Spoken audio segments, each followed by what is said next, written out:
So we are currently ground convoying 17 vehicles, various vehicles down to Plovdiv in Bulgaria in order to support Operation Saber Guardian. Safety is always our #1 priority in everything we do as an aviation unit. You know, we're pretty skilled at doing air assaults and things like that, flying to places, and we don't often think about the ground aspect of it, so safety definitely has to be brought up a little bit more.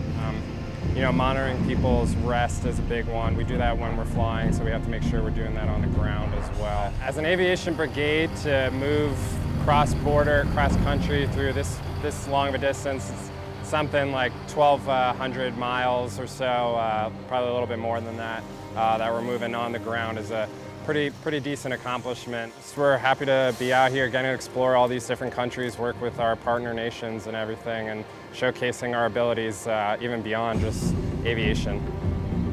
As there's only 4 mechanics in a convoy going 1,200 miles, it's a little intimidating that we could break down in the middle of nowhere, but with all of us here, certain that we'll make it, and it's an experience as it'll teach you how to make up anything on the move and to keep vehicles rolling. My first time doing a convoy of any kind at all, and it's the longest one in an aviation unit as far as we can tell, so that's kind of a little intimidating, but I'm excited about it. But it's definitely more about learning what's beyond the helicopters in aviation, because that, you know, you can see, you know, people are flying them, but just the everyday, the maintenance, the paperwork, the keeping track of everybody and everything, it's a lot more that goes into it than I'd imagine. So all those moving pieces come together, and when we start rolling all together, it's a really good feeling, and I'm glad I'm out here.